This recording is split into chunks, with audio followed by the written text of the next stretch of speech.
Saudara, yang dibutuhkan sekarang ini sekolah yang bukan hanya memenuhi pikiran siswa dengan ilmu pengetahuan, sains, dan nilai-nilai akademis.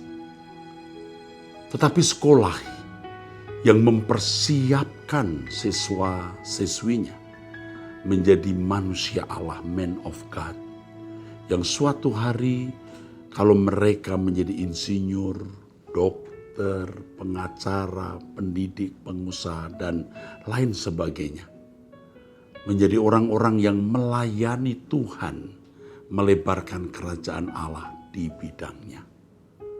Dibutuhkan sekolah yang mempersiapkan siswa-siswinya menjadi manusia yang bisa dipercayai Tuhan untuk melanjutkan karya Kristus di dunia ini sebelum dunia ini berakhir. Ekumene Christian High School menjawab.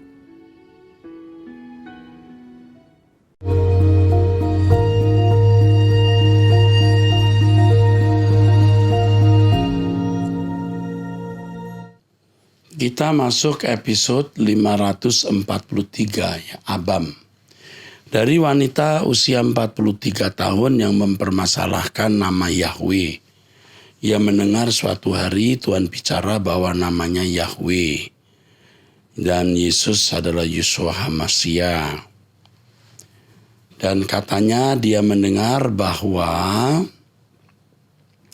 banyak hamba Tuhan mestinya sudah tahu tapi sudah mengerti tapi tidak menyebut nama Yahweh. Baik. Memang Yahweh itu nama Allah Israel dan saya juga sudah menggunakan ini ya. Bukan karena dorongan siapa-siapa tapi karena melalui doa saya harus menggunakan nama Yahweh. Tetapi kalau saya menyebut Elohim Yahweh bukan berarti mutlak tidak ada kata lain yang saya gunakan. Saya juga menggunakan nama Allah karena sudah terbiasa nama itu. Allah sama artinya dengan Elohim ya. Ini sebutan. Yahweh itu nama diri atau proper name. Jadi kalau ada orang menggunakan nama Elohim Yahweh, menggunakan nama Yahweh dengan sebutan Elohim Yahweh, bagus. Bagus.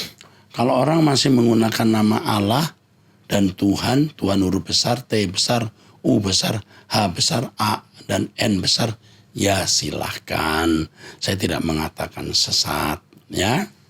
Tetapi kalau saya sudah menggunakan nama Yahweh, membiasakan untuk membedakan ya dengan agama samawi lainnya. Bahwa memang nama Bapa kita, Allah dan Bapaknya Tuhan Yesus, Bapa kita itu Yahweh, Elohim Yahweh. Terima kasih. Nomor 2, dari pria usia 58 tahun sudah menikah anak 2. Salam Pak Era, saya sudah pensiun. Dari hasil kerja saya, bersyukur tidak ada masalah ekonomi untuk kehidupan sehari-hari. Saya sudah lama mengikuti Truth ID sejak masa pandemi, sangat suka dan setuju 100% dengan 3 visi GSKI. Ya. Kesucian, langit baru, bumi baru, dan hidup bertanggung jawab. Diberkati oleh khotbah-khotbah Abam dari Bapak dan sudah saatnya berkemas-kemas ke LP3 Langit Baru Bumi Baru. Yang saya mau tanyakan adalah masalah berdoa. Saya tipe orang yang pendiam kalau berdoa. Saya tidak suka menyanyi, jadi kalau saya berdoa saya lebih banyak berdialog dalam hati dengan Tuhan. Terus terang saya tidak tahan kalau mengikuti puji-pujian dari ibadah atau doa pagi yang sampai 1 jam lamanya. Bagaimana ya Pak Eras? Ya, belajar untuk bisa mengikuti, itu yang pertama. Yang kedua, biasakan doa dengan ucapan. Ucapan, bukan hanya dalam hati, ucapan. Supaya kita punya telinga juga mendengar, kita terkonfirmasi oleh diri sendiri. Lakukan itu, nanti beda. Suasananya secara psikologi dan atmosfer rohaninya beda. Karena Allah mau mendengar kita bicara. Alkitab juga mengajarkan umat Israel dari dulu, Yesus sendiri, doa dengan diucapkan, bukan hanya dalam hati. Dalam hati tidak salah untuk saat-saat tertentu, tapi berdialog harus dengan mulut. Karena mulut juga diciptakan Tuhan untuk berbicara. Oke. Mohon pendapat Pak Eras, apakah salah kalau saya tidak melakukan puji-pujian setiap mengikuti ibadah atau doa pagi? Kalau salah tidak, kurang tepat bisa iya. Karena di Alkitab Tuhan pun mengendaki puji-pujian. Di Mazmur, Yesus pun juga dengan murid-muridnya memuji-muji, nyanyian. Walaupun suara kita fales, kita mau pujikan. Karena Tuhan menciptakan solmisasi, do, re, mi, fa, sol, la, si, do. Tentu ada kaitannya dengan kepentingan pujian bagi Tuhan. Itu jawaban saya, ya. Tuhan memberkati, ya. Haleluya. Yang ketiga dari wanita usia 36 tahun. Tolong beritahu saya, Pak, portofolio orang yang mampu menunjukkan kasih tanpa membeda-bedakan. Waduh. Kamu pasti punya masalah, ya. Kekecewaan atau mungkin kejiwaan. Tentu tidak bisa menunjukkan portofolio orang yang mampu menunjukkan kasih tanpa membeda-bedakan. Tetapi pasti ada orang yang bertumbuh dewasa sampai pada tingkat memberikan kasih secara tulus seperti yang Yesus lakukan tanpa membeda-bedakan, tanpa ada vested interest, tanpa ada motivasi-motivasi yang salah. Pasti ada. Allah yang hebat dan cakap lewat Roh Kudus pasti bisa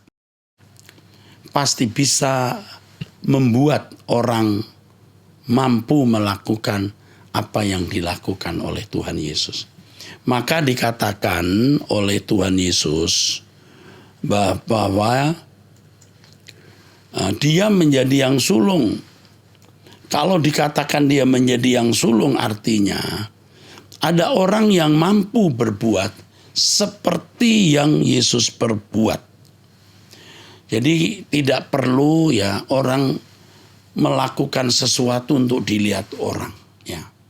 Bicara portofolio kan bicara soal kumpulan dokumen seseorang atau lembaga, ya, dan sejenisnya yang memiliki tujuan untuk mendokumentasikan perkembangan suatu proses untuk tujuan tertentu. Ya. Kalau di Alkitab kita menemukan tokoh-tokoh hebat seperti Smith Wigglesworth dan tokoh-tokoh hebat yang lain seperti tokoh dari Gereja Bala Keselamatan yang sejarahnya pernah saya baca, orang-orang hebat yang punya portofolio yang dicatat di surga.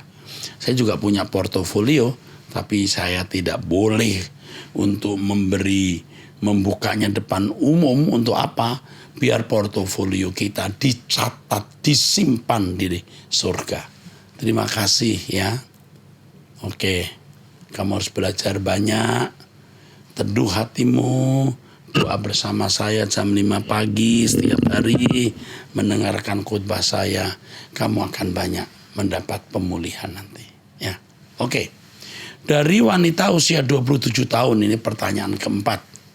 Saya mau bertanya, apakah salah jika meminta doa kepada Tuhan untuk melindungi kita dari bahaya kecelakaan waktu kita ingin bepergian ke suatu tempat? Apakah doa saya salah kalau meminta Tuhan untuk melindungi saya dari bahaya kecelakaan yang mungkin bisa menimpa saya di jalan, Pak? Dan apakah doa saya ini bertentangan dengan Alkitab seolah-olah saya menolak rencana Tuhan dalam hidup saya, Pak? Konteksnya saya sedang ingin bepergian ke suatu tempat, Pak, ke pasar atau ke kantor gitu. Kata seorang pembicara kami di sini, katanya doa minta perlindungan kepada Tuhan. Itu salah, Om. Seolah-olah menolak rencana Tuhan yang terjadi dalam hidup kita, Om. Minta pencerahannya. Oke. Dari seorang ibu, ya, wanita usia 27 tahun ini, sudah cerai ya. Dulu waktu saya masih muda, saya kalau mau pergi selalu berdoa berlutut dulu. Tapi hari demi hari saya tidak pernah lagi. Ketika kita mulai hidup dalam persekutuan dengan Tuhan setiap saat, hidup kita ini pekerjaan Tuhan, hidup kita. Tubuh jiwa roh kita milik Tuhan, tubuh kita bait Allah. Semua yang kita lakukan, baik kita makan atau minum atau melakukan sesuatu yang lain, kita lakukan untuk kemuliaan Tuhan. Jadi saya sudah tidak pernah lagi berdoa untuk suatu perjalanan. Lindungi aku Tuhan, tidak pernah sama sekali. Karena hidupku milik Tuhan, kemanapun saya terlindungi. Hanya saya harus berdoa kalau mau pergi. Saya tanya Tuhan, jika itu hal besar misalnya keluar negeri, saya tanya aku pergi enggak Tuhan? Atau kadang-kadang saya harus membuka telinga rohani untuk menangkap maksud Tuhan. Apakah Tuhan berkenan kalau aku pergi? Nah kalau cuma mau ke mall beli barang ya enggak perlu saudara. Ya, kalau itu bahaya Tuhan akan cegah jangan pergi. Ya begitu. Dulu sebelum COVID saya rencana mau pergi. Tapi saya berdoa Tuhan, jika Tuhan tidak kehendaki, jangan saya pergi. Dan kemudian terjadi COVID. Dulu pernah juga ada satu peristiwa, kami mau pergi ke luar negeri. Dan saya berdoa minta tolong Tuhan, seingat saya, waktu itu lagi ada krisis besar, krisis keamanan ya. Ketegangan antar dua negara yang bisa memicu perang di sekitar di mana saya akan datang. Dan akhirnya kami batalkan ya. Ya ada peringatan perjalanan itu loh ya. Apa itu? Travel warning ya. Jadi akhirnya tidak jadi pergi. Jadi kita itu kalau hidup kita memang milik Tuhan, tidak usah dikit-dikit minta perlindungan, dikit-dikit minta perlindungan. Nah, jika kita minta perlindungan, itu terkait dengan pekerjaannya. Lindungi aku, Bapa, terkait dengan kesucian hidup. Itu baru kita minta. Lindungi aku, Bapa. Ku tak dapat jalan sendiri. Ya Bapa, itu begitu. Ku tak dapat jalan sendiri dan seterusnya. Jadi kalau untuk perjalanan tidak perlu. Tapi kalau saudara masih merasa nggak yakin ya berdoa saja ya tidak apa-apa. Untuk kesucian kita minta perlindungan Tuhan. Dan sampai sekarang saya masih nyanyi lagu-lagu itu. Lindungi aku Tuhan. Pegang tanganku. Lindungi aku dari kuasa kegelapan yang pertama. Dua dari diri sendiri. Ada manusia lama yang masih mau berkuasa. Dari pengaruh jahat dunia sekitar. Dari malapetaka mara bahaya yang tidak menyempurnakan kita. Dan dari maksud jahat orang-orang tertentu atau orang-orang yang bermaksud jahat mau mencelakai kita. Karena kita tidak membalas dendam. Karena kita tidak akan melawan. Mohon Tuhan lindungi. Itu saja. Ya yang lain pasti Tuhan jagain. Cukup. Dan, pertanyaan berikut dari pria usia 32 tahun ya. Salam, saya ingin bertanya kepada Pak Eras mengenai kapan waktu yang tepat untuk berpindah gereja. Saya bergereja lokal selama 1 tahun di salah satu gereja di Jawa Tengah. Pada awalnya saya merasa cocok dengan ajarannya dan memutuskan untuk tertanam dan melayani di gereja tersebut.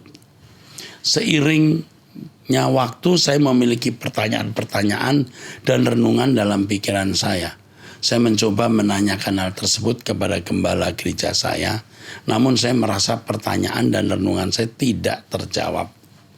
Saya mencoba untuk berdiskusi dengan beliau, namun saya didapati bahwa saya memiliki pemahaman yang salah dan tidak dijelaskan dengan detail di mana salah saya. Dan seharusnya seperti apa? Firman Tuhan seperti apa? Saya memutuskan untuk tetap mengikuti pengajaran beliau, namun saya merasa lama-kelamaan pengajaran yang diberikan beliau tidak menjawab untuk perenungan saya selama ini. Suatu kali saya menemukan pengajaran gereja lain melalui YouTube. Saya mulai mendengarkan pengajaran gembala tersebut dan saya menemukan jawaban dari semua perenungan saya. Muncul di pikiran saya bahwa saya merasa kenyang mendengarkan pengajaran tersebut, sedangkan di tempat saya tertanam dan melayani, saya merasa setiap renungan saya tidak terjawab, dan akhirnya saya mempertimbangkan untuk keluar dari gereja saya. Dan pertimbangan saya selain itu, akhir-akhir ini gembala gereja saya menilai bahwa saya mengalami kemunduran. Namun saya tidak pernah di follow up atau menanyakan kepada saya secara personal, hanya menilai bahwa saya mengalami kemunduran dalam pelayanan tidak seperti dulu.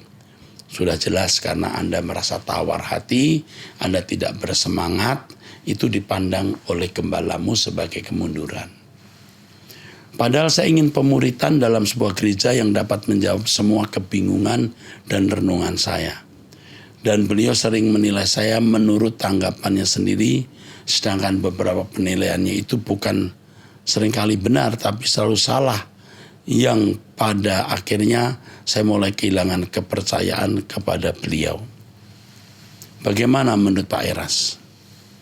Apakah pertimbangan saya benar? Jika salah, apakah yang harus saya lakukan? Jika benar, apakah boleh saya keluar dengan menyampaikan apa yang saya rasa sejujur-jujurnya dan keluar dengan damai? Yang pertama, kamu punya kehausan dan kelaparan akan kebenaran. Kamu akan ada kehausan dan kelaparan. Kamu orang yang sebenarnya kamu orang yang cukup teliti, ya. Kamu kritis. Kamu juga punya kehausan, kamu punya penalaran, analisa yang tajam atau baik. Dan ini membuat kamu tidak akan pernah puas dengan apa yang kamu dengar dari gereja di mana perkembangan pemberitaan firman-Nya kurang atau tidak bertumbuh. Kalau kamu tetap di tempat itu, kamu akan terus mengalami konflik. Kamu tidak sejahtera dan pendetamu juga tidak sejahtera. Sekarang kamu tanya Tuhan dulu, sebaiknya kamu bagaimana? Kamu bisa menyerap kebenaran-kebenaran dari apa yang kamu terima di YouTube yang kamu maksud itu, dan kalau itu benar-benar mengubah hidupmu, kamu bagikan kepada pendetamu. Kamu bagikan ke gereja, ke orang-orang di gereja itu. Jika kau benar-benar diberkati oleh pemberitaan firman di YouTube yang kamu tangkap itu, kamu berubah, kamu bertumbuh dewasa, kamu bagikan kebenaran ini kepada Bapak Gembalamu dengan hormat, ya, dengan santun, dan orang-orang di sekitarnya. Sekitarmu di gereja itu untuk memberkati gereja itu. Tapi jika mereka menolak, ya kamu bisa meninggalkan gereja itu, bisa pergi ke gereja yang bisa memuaskan dahaga jiwamu. Tetapi saya agak pesimis. Kalau kamu memperoleh berkat rohani, kebenaran yang kuat dari YouTube itu, nanti kamu akan selalu membandingkan apa yang kamu terima di YouTube itu dengan pendeta di mana kamu berasal. Dan itu jadi masalah. Kamu akan terus berkonflik dengan orang. Kalau sudah demikian, sebaiknya kamu ya kebaktian lewat online dulu, yang suatu hari kamu akan menjadi pendeta. Kamu menggembalakan jemaat, kamu memimpin kelompok persekutuan, di situ kamu bisa menjadi berkat. Ini tidak menyalahi. Kalau kamu mendirikan persekutuan sendiri, untuk meluruskan ajaran gereja dan mengajarkan orang kebenaran untuk menjadi anak-anak Allah yang baik. Jadi keluar dari satu gereja itu nggak masalah, selama Tuhan izinkan. Artinya kalau kamu memang sudah tidak efektif di situ, di gereja itu, ya tidak perlu kamu di situ. Tapi kalau kau masih bisa efektif membagi berkat, tetaplah di gereja itu. Oke, Tuhan memberkati. Saya salut sama kamu, nak, ya. Kamu mencari Tuhan dengan sungguh-sungguh. Amin. Pertanyaan berikut dari wanita usia 26 tahun masih single. Salam Bapak Era, saya AR, asisten rumah tangga, ya. Dalam satu rumah anggotanya ada 5 orang, tambah dengan saya 6 orang. Dan pekerjaan saya rangkum semua dari masak, beres-beres rumah, 2 lantai, cuci setrika, dan ngurus anak umur 4 tahun. Dan saya kewalahan karena atasan saya hanya mau 1 asisten rumah tangga. Dan kadang masalah sepele malah diperbesar. Jadi saya kayak nggak nyaman lagi. Saya udah 4 bulan kerja dan saya terus berusaha untuk sabar. Dan apa yang harus saya lakukan? Apakah harus pindah kerja atau gimana? Mohon masukannya. Kamu harus menyayangi tubuhmu. Ya, tubuhmu bait Roh Kudus. Jadi kamu sebaiknya mempertimbangkan untuk tidak meneruskan kerja di tempat ini. Ya, semua kamu rangkum masih ngurus anak umur 4 tahun. Kamu orang yang penuh pengabdian. Kamu rela ngenger kata orang Jawa. Tetapi kamu akan diperbudak. Dan menurut saya kamu keluar dari tempat pekerjaan ini. Ya. Dia tidak mau punya 2 pembantu rumah tangga sudah menunjukkan dia pelit. Ya. Kalau dia nggak miskin, dia pelit. Ya. Dia tidak membahagiakan keluarganya, tetapi memeras tenaga kamu. Ya. Saya kalau di rumah ya, tidak punya anak. Sudah besar-besar, anak saya 1 di Melbourne, 1 sudah punya anak. Yang di rumah ada 2 anak, itu anak angkat yang sudah mahasiswa, yang banyak membantu saya. Doa pagi, 1 memegang multimedia, yang 1 main musik. Tapi kami punya 2 asisten rumah tangga. Ya. Kalau sudah malam, saya pulang juga saya tidak membangunkan. Saya berkata kepada istri saya, jangan dibangunkan. Kita makan roti saja atau makan yang ada. Mereka juga capek kerja, ya. Kalau siang bisa tidur 1-2 jam, ya sudah. Istri saya sering memberi kesempatan itu. Kadang-kadang kami pulang malam hari, ya. Dan kalau bangun agak kesiangan, ya sudahlah, ya. Supaya dia juga happy, ya. Mereka juga manusia yang perlu memiliki hiburan, ya. Begitu. Ruangan yang untuk pembantu kami itu saya beri AC supaya sejuk, tidak panas. Banyak orang merasa keberatan kok pasang AC di kamar pembantu. Loh, mereka kerja untuk kita kok, ya. Oke. Saya kira cukup itu. Ini pelajaran buat orang-orang Kristen lain. Jangan membuat asisten rumah tangga seperti kerja rodi. Anda menekan tenaga orang, Tuhan tidak suka, ya. Anda akan berurusan dengan Tuhan. Kepada si penanya, Anda pindah. Masih banyak tempat kerja, ya. Kalau perlu nanti staf saya telepon kamu. Oke. Dari wanita usia 47 tahun, sudah menikah, punya anak 4. Salam Pak Pendeta, dari salah satu gereja di Makassar, saya sering ikut channel Bapak di YouTube. Seiring saya mengikuti suara kebenaran dalam khotbah Bapak, saya mengerti sedikit-sedikit isi Alkitab dan banyak diubahkan. Nah, ini membahagiakan saya nih. Kalau sudah merasa diubahkan, wah puji Tuhan. Puji Tuhan. Dulu saya pemarah, sekarang sudah bisa tahan untuk tidak marah lagi. Dan sekarang lebih mendekat pada Tuhan. Top. Pak Pendeta, saya punya pergumulan tahun 2021. Saya meminjam uang di rentenir 15 juta untuk DP rumah kami. Di rumah karena kami belum punya rumah. Dan saya kira bisa mengembalikan dalam sebulan. Karena mertua saya janji mau kasih kami hasil dari penjualan tanahnya. Tapi semua itu di luar dari pikiran saya karena mertua saya tidak tepati janjinya. Saya membayar bunga tiap bulan 3 juta, itu bunga saja di luar dari pokoknya. Saya saat itu masih memakai pemikiran saya sendiri, masih dikuasai roh daging. Saya akui cara saya salah. Tiap malam saya berdoa minta pengampunan dan minta jalan supaya terlepas dari rentenir ini. Saya nggak sanggup lagi untuk bayar. Saya lakukan juga karena saya lakukan juga karena yang saya bayar sudah melebihi dari pokoknya. Tapi apa yang terjadi?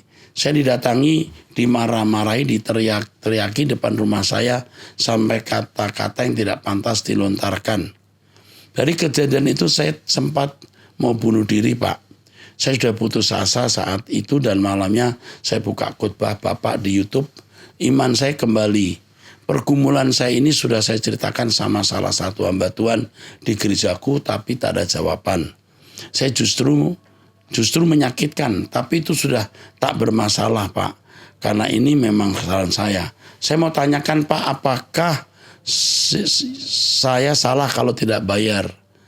Kalau tidak saya bayar, mohon petunjuknya, Pak Pendeta. Oh iya, Pak, apa ada cabangnya GSKI di Siap Makassar? Ada cabang GSKI di Makassar, nanti diberitahu alamatnya. Aku mau tanya, suamimu kerja apa sampai mesti yang bayar kamu atau yang bayar suamimu ya? Aduh, kalau sudah kena rentenir nih. Oke, dari wanita usia 45 tahun sudah menikah. Salam Pak Pendeta, saya mau bertanya tentang perpuluhan. Saya bergereja di salah satu gereja di Jakarta. Sering sekali Pak Gembala saya menekankan supaya mengembalikan milik Tuhan. Dan Ibu Gembala saya juga sering menekankan perpuluhan. Katanya kalau tidak mengembalikan itu pencuri dan kalau tidak mau ya udah cari aja gembala yang lain. Wow. Saya selalu potong 1/10 dari penghasilan kami. Tapi itu tidak seutuhnya saya kasih ke gereja, tapi sebagian. Sebagian lagi saya kasih buat orang yang membutuhkan, termasuk buat keluarga, orang sakit dan yang membutuhkan. Saya mau bertanya kepada Pak Pendeta, apakah saya salah seperti itu, Pak? Ini kalau baca begini saya sedih dan agak marah. Orang Kristen itu harus diajar, dipimpin Roh Kudus dalam mengelola uang. Kalau ada angka 1/10 di Alkitab mau dicontoh silahkan, tapi itu untuk bangsa Israel. Ingat. Saya bisa mengkhotbahkan dan jelas dasarnya. Tapi kalau saudara mau belajar memberikan 1/10 dari hasilmu, silahkan tiap bulan. Tapi jangan dipatok mati seperti Taurat. Nggak boleh. Yang penting Roh Kudus yang pimpin untuk mengelola uang milikmu. Saya sering bicara yang pertama orang tuamu harus kamu tolong. Yang kedua kamu harus mandiri tidak jadi beban. Yang ketiga keluarga besarmu. 4 masyarakat baru gereja. Berapa persen? Ya tanya Roh Kudus. Itu kalau sampai pendeta berkata silahkan cari gereja lain. Ya kamu cari gereja lain saja. Ini kok bisa loh jadi Taurat begini. Nanti kalau giliran jemaat susah apakah pendeta menolong? Misalnya jemaat A selalu memberikan perpuluhan. Giliran dia susah dia datang ditolong nggak? Itu kan masalahnya. Saya kira hanya ini yang saya bisa jawab. Saya takut nanti kebanyakan ngomong malah salah. Jadi kalau kamu harus pindah gereja ya pindahlah gereja. Di mana kamu diajar kebenaran bukan hanya melulu ngomongin duit. Ya, oke. Dari wanita usia 41 tahun. Salam Bapak Pendeta Era Sabdono. Berikut pertanyaan saya. Pernikahan kudus yang mana?